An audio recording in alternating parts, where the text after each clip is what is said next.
2022년 5월 23일 월요일입니다. 함께 하신 모든 분들을 환영합니다. 기도하고 이 시간을 시작하겠습니다. 아버지 하나님, 지난 밤의 어둠 가운데 우리를 불러주셔서 새로운 생명으로 이 아침에 말씀과 마주하게 하셔서 감사합니다. 하나님, 수많은 생각들과 또 삶이 가진 염려들이 우리를 누르고 있음을 주님 아십니다. 이 땅의 치열함 가운데 주님의 자리 구별하게 하여 주시옵소서. 말씀에 귀를 기울여서 하늘이 주시는 은혜로 말미암아 삶이 나아갈 수 있도록 우리 각자에게 함께하여 주시옵소서. 이 시간 그런 소원을 가지고 주님 앞에 나옵니다. 하나님, 우리의 심령에 역사하시고 우리를 불쌍히 여기셔서 하늘의 넉넉한 것들로 삶에 채워주시옵소서. 연약한 우리의 자아를 가리시고 하늘의 지혜로 우리가 깨닫게 하여 주시옵소서. 이 시간 거룩한 성령께서만이 우리의 인도자가 되어 주시옵소서. 예수 그리스도 이름으로 기도합니다. 아멘. 세상에는 우리가 알고 있는 것보다 훨씬 많은 새들이 있습니다. 그런데 사람들이 어떤 새는 길조, 어떤 새는 흉조라고 이야기를 합니다. 길조라는 것은 말 그대로 길에 나가서 만났을 때에 그날 하루는 기분이 좋고 좋은 일이 생길 것만 같은 기분이 드는 새고, 흉조라는 것은 만났을 때에 불길하고 그 하루에 안 좋은 일들이 많이 생길 것 같은 기분이 드는 그런 새라는 것입니다. 흔히들 반가운 손님이 온다는 길조로 까치를 꼽고 있고, 그리고 불길한 예감의 대표적인 흉조의 새로서는 까마귀를 꼽고 있습니다. 그러나 이 길조와 흉조에 관한 이야기가 언제부터 전해 내려왔는지는 모르겠지만은 아무리 생각해 보아도 이 새들 때문에 사람에게 좋은 일이 생기거나 나쁜 일이 생기지는 않는 것 같습니다. 심지어 다른 문화권이나 또 국가에 갔을 때에 이 흉조라 불리던 까마귀가 길조로 뒤바뀌기도 합니다. 이 길조와 흉조에 관한 또 다른 문제가 있으니 그것은 사람들이 자신의 닥칠 일들을 그냥 운에 맡긴다는 것입니다. 내가 결정할 수 없는 어떠한 일들이 내게 벌어져서 나한테 좋은 일과 나쁜 일이 벌어진다. 말 그대로 운이 좋냐 나쁘냐에 관해서 그들이 관심이 있는 것이지 자신의 선택이 얼마나 중요할지에 대해서는 여기서 다루지 않고 있다는 것입니다. 어떤 변화든 사람에게 있어서 새로운 시작은 중요한 의미를 가지고 있습니다. 단순하게 하루의 시간이 새로 주어진 것은 물론이고 어떤 새로운 장소에서 어떤 새로운 시간을 시작한다는 것은 그에게 더 중요한 문제가 될 수 있습니다. 어제 우리가 살펴보았던 장자권에 대한 그의 속임수의 결과로 야곱은 그의 집을 떠나게 됩니다.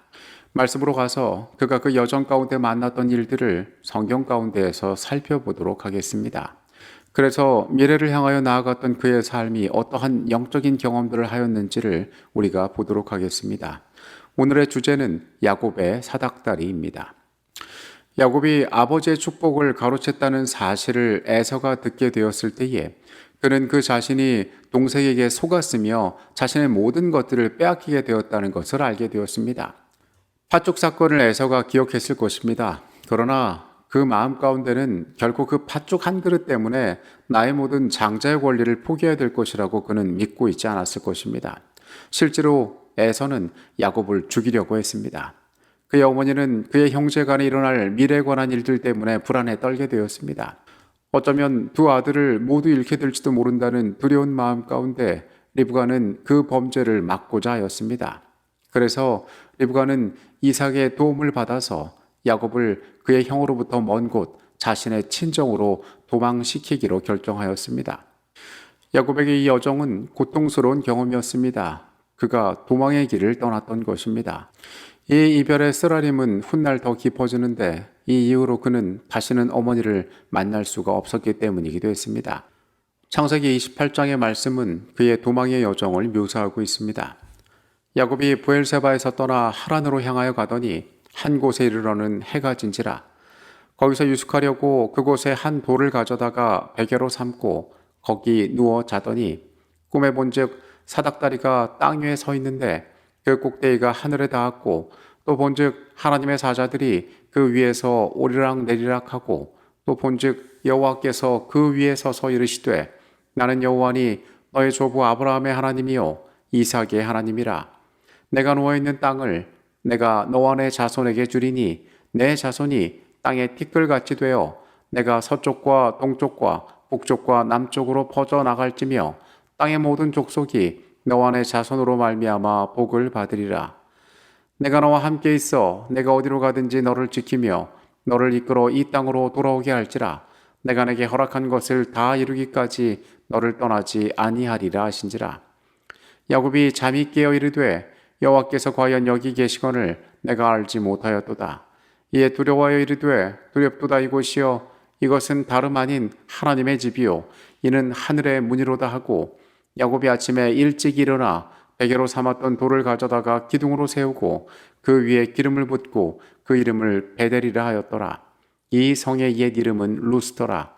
야곱이 서원하여 이르되 하나님이 나와 함께 계셔서 내가 가는 이 길에서 나를 지키시고 먹을 떡과 입을 옷을 주시어 내가 평안히 아버지 집으로 돌아가게 하시오면 여호와께서 나의 하나님이 되실 것이요 내가 기둥으로 세운 이 돌이 하나님의 집이 될 것이요 하나님께서 내게 주신 모든 것에서 10분의 1을 내가 반드시 하나님께 드리겠나이다 하였더라. 야곱은 도망하는 가운데 그의 꿈 가운데에서 하나님과 연결된 특별한 사닥다리를 바라보게 됩니다.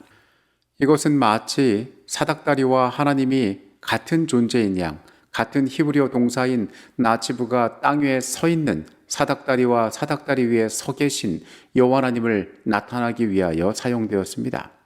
사닥다리라는 매개를 통하여서 야곱과 하늘이 연결된 것을 바라보게 된 것입니다. 그의 도망의 여정 가운데 그는 가정에서 일어났던 비통한 일 때문에 많이 낙담해 있었습니다. 실질적인 생명의 위협을 느꼈습니다. 그러나 이 모든 불행보다 더 그에게 두려운 것은 그가 기만적인 방법을 통하여 그의 이익을 구하였다는 것이었습니다. 하나님을 속였기 때문에 하나님께서 그를 향하여 더 이상 은혜를 베푸시지 않을까 하는 그 두려운 마음이 그에게 있어서 가장 절망스러운 생각이었습니다. 그런 그에게 하나님께서 그가 여전히 하늘과 맞닿아 있음을 그에게 보여주셨던 것입니다. 우리는 창세기의 다른 부분에서 하늘과 맞닿기 위한 인간의 다른 노력들을 바라보게 됩니다. 창세기 11장 1절부터 있는 말씀입니다.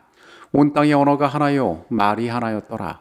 이에 그들이 동방으로 옮기다가 신할 평지를 만나 거기 거류하며 서로 말하되 자 벽돌을 만들어 견고히 굽자 하고, 이에 벽돌로 돌을 대신하여 역청으로 진흙을 대신하고, 또 말하되 자 성읍과 탑을 건설하여 그 탑 꼭대기를 하늘에 닿게 하여 우리 이름을 내고 온 지면에 흩어짐을 면하자 하였더니, 여호와께서 사람들이 건설하는 그 성읍과 탑을 보려고 내려오셨더라. 여호와께서 이르시되 이 무리가 한 족속이요 언어도 하나이므로 이같이 시작하였으니 이후로는 그 하고자 하는 일을 막을 수 없으리로다. 자 우리가 내려가서 거기서 그들의 언어를 혼잡하게 하여 그들이 서로 알아듣지 못하게 하자 하시고, 여호와께서 거기서 그들을 온 지면에 흩으셨으므로 그들이 그 도시를 건설하기를 그쳤더라. 그러므로 그 이름을 바벨이라 하니 이는 여호와께서 거기서 온 땅의 언어를 혼잡하게 하셨음이니라. 여호와께서 거기서 그들을 온 지면에 흩으셨더라. 홍수 이후에 사람들은 그들이 이주하던 가운데 한 지역에 정착하고 그곳에서 성을 쌓고 그들이 탑을 만들어 하늘에다 그들의 이름을 내고 흩어짐을 면하기를 도모합니다. 하나님께서는 그들의 이 도모를 기쁘게 보시지 않았습니다. 그래서 그들의 계획은 좌절되었습니다.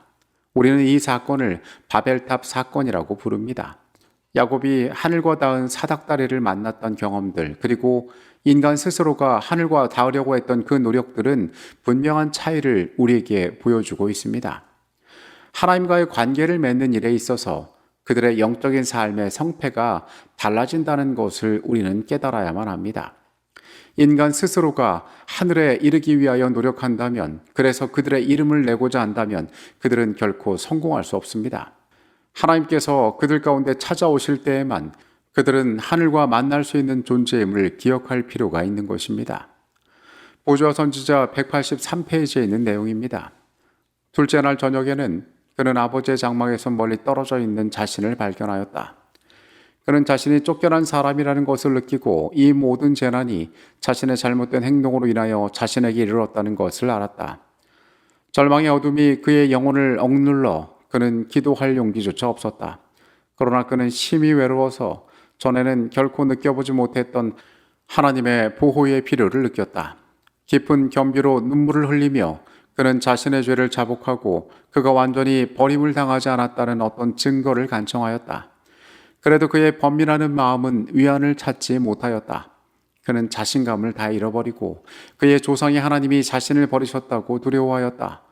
그러나 하나님께서는 야곱을 버리시지 않으셨다. 그분의 긍휼은 여전히 과오를 범하고 의심이 많은 당신의 종에게 미치고 있었다. 주께서는 자비롭게도 야곱이 바로 필요한 한 구주를 나타내 보이셨다. 그는 범죄하였으나 하나님의 은총을 회복할 수 있는 길이 나타난 것을 보았을 때 그의 마음은 감사로 충만하였다. 바벨탑의 경험과 마찬가지로 야곱 역시 그 스스로의 힘으로는 하늘과 닿을 수 없는 존재였습니다. 그 자신이 얼마나 큰 실수를 저지른 죄인이었는지 야곱은 잘 알고 있었습니다.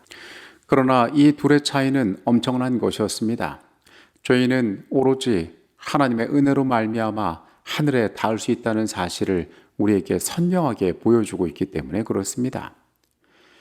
야곱이 그 밤에 베고자 하면서 꿈꾸었던 그 돌은 베델, 곧 하나님의 집의 상징이 되었습니다. 그는 이 돌을 세워서 하나님께서 그에게 나타나셨던 이 경험을 기념합니다. 훗날 이 돌은 인류를 위하여 하나의 구원의 중심이 되는 성전, 성소를 우리에게 보여줍니다. 하나님께서 사람에게 찾아오셔서 그들과 함께 거하시겠다고 하셨던 그 약속하신 성소를 의미하는 것입니다. 야곱은 베델에서의 자신이 경험한 것들이 단지 그 개인적인 영적 경험에 그치기를 원치 않았습니다. 그는 그것보다 더 선명한 외적인 표현으로 이것에 대하여 반응하기를 원하였습니다.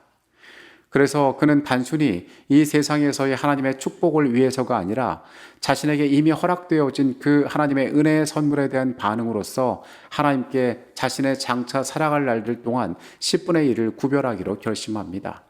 그래서 그는 이 드려지는 자신의 헌신 가운데 그 관계 가운데에 하나님께서 여전히 자신의 주가 되심을 증거하기를 원하였습니다.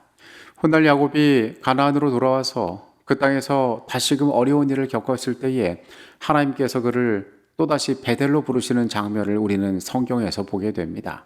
여전히 그의 인생이 하늘과 맞닿은 약속 가운데 있음을, 하나님께서 그와 같이 하고 계심을 우리는 그 장면들 가운데 봅니다. 그는 하늘과 맞닿은 이 경험을 통하여서 하나님께서 여전히 그의 고통스럽고 불완전한 삶에 역사하시고 계심을 느끼고 믿을 수가 있었습니다.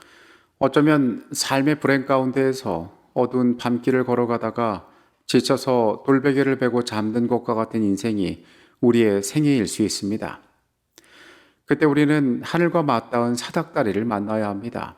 그 가운데에서 하나님의 선하심을 기억해야 합니다. 절망하여 세상의 관계로부터는 물론이고 하나님께로부터도 버림받았을지도 모른다는 두려움 가운데에서 야곱이 잠들었었지만은 그에게 나타나셨던, 그래서 하늘과 맞닿은 사닥다리를 보여주셨던 하나님의 은혜를 우리 역시 붙잡아야 합니다. 증언부감 2권 211페이지에 있는 내용입니다. 우리 구주는 야곱이 본 사닥다리이며 그 밑바닥은 땅에 닿아 있고 맨 위는 가장 높은 하늘에 닿아 있다. 이것은 정해진 구원의 방법을 알려준다.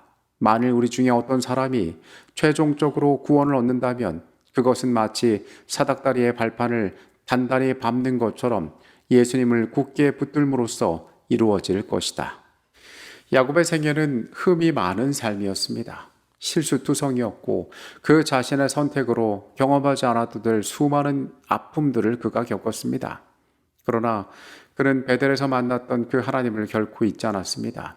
그 단단한 기초 위에 세워졌던, 그 약속의 도리에 세워졌던 그 하나님과 연결된 사닥다리는 어떤 상황 속에서도 그를 영원하신 분과 이어주고 있었기 때문입니다.